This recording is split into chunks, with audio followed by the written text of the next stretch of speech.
Uy! Live na pala ako. Guys, meron akong surprise sa inyo. Hindi lang isa, hindi lang dalawa, kung hindi tatlo. Gusto niyo malaman kung ano nga ba surprise na pinag-uusapan ko?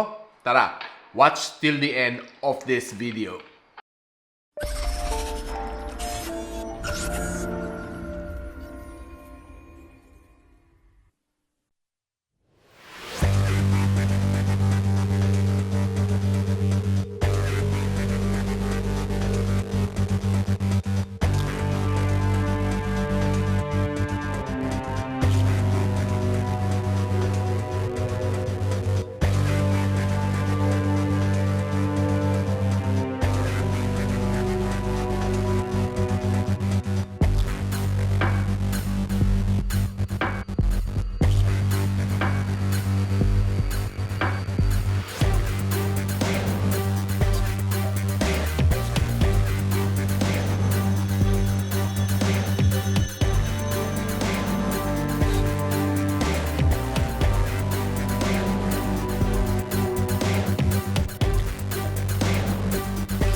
So guys, ako pala si Richmond and welcome back to my channel. So hawak natin right now is the very first ever gaming phone ni Xiaomi. So alam natin na itong Redmi K40 Gaming kakalabas ng neto, no? And ang hawak ko ngayon is the special edition. Ito ang Bruce Lee variant, which is just 1 out of 4,000 lang na nilabas worldwide. Grabe. Sobrang saya ko na nakuha ko tong Bruce Lee edition ni K40 Gaming. And kita nyo, hawak-hawak ko na siya right now dito sa kamay ko. It's very, very attractive, very, very sporty, and very, very martial art-like, no? Itong phone na ito. Sobrang grabe. And pansin nyo, sobra kong ina-idolize si Bruce Lee. And pansin nyo, yung logo ko, pinattern ko pa after Bruce Lee. So bago natin talakayin ang gaming dito sa phone na ito, pag-usapan muna natin ang mga specs ni K40 Gaming. So itong phone na ito, meron siyang MediaTek Dimensity 1200. 5G na siya together, and it's also a 6nm chip. Octa-core siya, up to 3 GHz ang kanyang speed, no? Ang sabi ni MediaTek, this is the flagship for this year, 2021, and kayang-kaya daw na tapatan ang Snapdragon 888. Lalo na pagdating sa gaming, hindi daw sila magpapatalo. Malalaman naman natin to later sa mga benchmark and also sa gaming. Then at the same time, meron siya 6.67 na OLED display. 120Hz of screen refresh rate, which is, of course, definitely, it's a very, very welcoming na specs, no, dito sa phone na ito. together with the HDR10, ang kanyang brightness no is 500 nits. It's very, very bright na. No? Pero of course, syempre, pagdating sa AMOLED, it's a little bit brighter. No? Siguro mga nasa 600 or 700, which is, of course, mas welcoming and mas brighter. Malalaman natin yan, so, of course, syempre, under the bright sunlight. Kung mababasa natin ang mga pictures, makikita ba natin ang mga text na mga sinesend sa atin, no? Kasi there are times na pagdating sa under the sun, bright sunlight, pag hirap na hirap kang basahin, it's just like parang, sayang ang phone na binahay mo dito, no? Ang mahal-mahal, tapos hirap na hirap ka magbasa under the bright sunlight. Grabe ang protection dito sa phone na ito, no? Very, very tough. Meron siyang Corning Gorilla Glass 5 protection sa harap, Corning Gorilla Glass 5 protection sa likod, plus aluminum frames ang meron dito sa phone na ito. So, grabe, ganong katibay, ganong katindi itong phone na ito, no? Parang si Bruce Lee. Now, alam nyo ba, itong phone na ito is IP53 splash and dust proof. Pwede isabak sa mga laban. Sinabi ni Xiaomi na gaming phone ito, definitely meron siyang game triggers. And hindi lang siya basta-basta game triggers, physical button siya. Oh guys, tingnan nyo.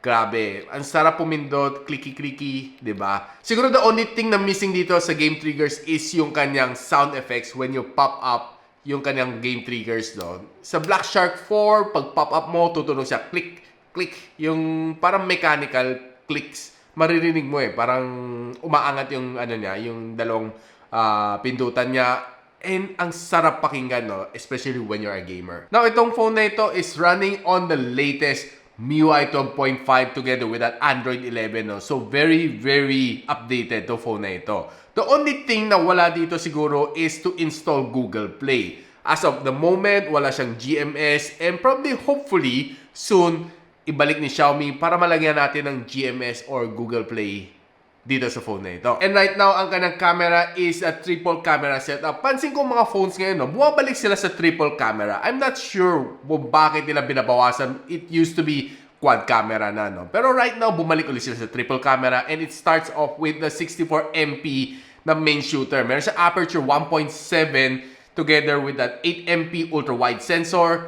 Of course, a 2MP macro lens. Together sa harap, meron siya 15MP na front shooter. At yan ang kabuuan ng kanyang camera setup dito sa phone na ito. Malalaman natin ang performance later pag pinakita ko sa inyo ang mga pictures. Pansin natin sa mga Mi series, nakipag-collaborate si Xiaomi kay Harman Kardon. And right now, dito sa Redmi na gaming phone, JBL na. Pansin ko nung naglalaro ako dito, no, especially nanonood ako ng YouTube, ang lakas ng tunog nitong phone na ito, no. Dito sa kwarto ko, no, itong 30 square meter na room ko, no, punong-puno ng sounds. Grabe, rinig na rinig ko, lalo ng mga gunshots sa Call of Duty, ang lutong ng sounds. Malalaman natin later. Then finally, ang kanyang battery is a 5,065 mAh of capacity together with a 67 watts of fast charging. Definitely, it's very fast. Nakapag-charge tayo, no, from 13% to 100, natapos tayo within 1 hour using yung kanyang yellow na cable and kanyang yellow na charger. Sinabi nga talaga ni MediaTek na kayang-kaya niyan tapatan ang Snapdragon 888. And tinry natin sa kanyang Antutu benchmark. Nakakuha siya ng 707,000 points sa Antutu benchmark, which is for me, sabi ko, teka, pag kaya mo tapatan, at least medyo malapit sa kanyang, ang kanyang scores, which is for me, medyo malayo pa. Nasa 800 na kasi si 888. And of course, some other benchmark like iTutu, 272,000 points. Max out sa Slingshot Extreme. Ito ang hinahanap ko. Pareho sa Snapdragon 888. Probably one of the things na hindi nakakatuwa dito sa phone na ito, no, is just a level 3 na wideband security dito sa kanyang DRM info, which is for me, sabi ko, teka, ang ganda ng screen, pero hindi siya makasupport ng HD, no, sa Netflix. Is for me, yun ang siguro kanyang downside. So, chinek natin sa refresh rate checker, no? Tama, 120Hz sa screen refresh rate. Malalaman natin naman definitely sa app na ito at hindi sa ating mga mata. So, inalam din natin kung gaano ka-efficient sa battery si Dimensity 1200, no? And nakuha natin ng 14 hours and 22 minutes dito sa PCMark na battery stress test, no? Ginamit ko to at under 60Hz, no? Para most likely, yun naman ang isi-set natin, eh. Kung hindi naman tayo nag-gaming, medyo sayang sa battery to use 120Hz. So, being able to survive 14 hours and a half, pwede na. Very, very nice na siya. Makunat na siya, no? So, based on my daily usage for almost 1 week na, no? Sabi ko sa inyo, kulang-kulang, siguro nakaka-survive naman siya ng 1 whole day. Pero kung sinabi mo sa akin na aabot siya ng 2 days is definitely hindi niya kaya. Medyo talagang power hungry si MediaTek Dimensity 1200. So, nanood tayo ng YouTube dito sa phone na ito, no? Indoors, sabi ko sa inyo, ang ganda ng kanyang display. Malaki ang kanyang display, no? Hindi naman ganun kalaki ang kanyang mga baba. And definitely, masasabi ko sa inyo, it's very, very enjoyable watching videos on this phone. Dahil sa kanyang very, very nice na display. And what I noticed dito sa phone na ito is very, very symmetrical ang kanyang mga chins, no? Sa ibabaw, sa ilalim, at sa mga gilid, no? May mga ibang phone kasi when it comes to yung mga baba niya, no, mas malaki definitely ang nasa ilalim. Ito is very, very symmetrical. So habang nanonood tayo ng video dito, tinry natin ilagay sa maximum ang kanyang volume. Tinry natin kung gaano kaganda ang sounds dito sa JBL na stereo surround sound. Sabi ko sa inyo guys, it's really, very, very, very nice. Enjoy ko ang mga videos dito. Lalo na pa nag-gaming ako, ang sarap na experience. So speaking about gaming, yan ang gusto natin i-focus dito sa phone na ito, no? So definitely right now, one of the things na is missing dito sa phone na ito is a game space mode. So pansin natin sa mga Nubia Red Magic, meron sila sariling yung mga game space. Si Black Shark, meron siyang Shark Space. Itong si Redmi gaming phone is also using the same game turbo mode tulad ng ibang mga Xiaomi phones natin, no? Which is something na shouldn't be happening on a gaming phone. Kasi gaming phone to eh. Definitely you should have yung sarili niyang gaming space para yung mas optimize siya para si gaming. Pero nevertheless, meron naman si game turbo mode. So tinry natin gamitin tong game turbo mode niya, no? And it's definitely almost the same. Game space. So definitely it's almost the same like yung mga na-experience natin sa Xiaomi Mi 11, sa Mi 10T Pro, sa Redmi Note 10 Pro. It's the same game turbo mode, no, na ine-enhance niya ang iyong gaming experience. Bibigay siya yung full resources na kailangan mo just for gaming. So dito na rin mako-configure itong dalawang game triggers, no. So na-configure ko siya for Call of Duty. So right now, papasok tayo sa Call of Duty. And of course, nakaangat na aking dalawang game triggers. And right now, check natin ang kanyang settings, no? So, kayang-kaya niya mag-high settings dito sa Call of Duty. Grabe, masasabi ko sa inyo guys, it's the first time na magawa si Xiaomi ng gaming phone. So, kung akala nyo si Black Shark is owned by Xiaomi, dyan kayo nagkakamali. Si Black Shark, nag-invest si Xiaomi dito sa company nito, pero they do not own Black Shark. Take note of that. So, dito sa game experience, no, ng Call of Duty, masasabi ko sa inyo, grabe, it's very smooth, very nice. Well, sinabi naman ni 3D Mark kanina sa kanyang graphics test, no, it's max out, meaning okay na okay ang performance dapat dito sa mga games na nilalaro natin dito sa phone na ito, no? And of course, hindi naman tayo napahiya dito sa gameplay. So, masasabi ko siya, smooth na smooth ang aking experience dito sa Call of Duty.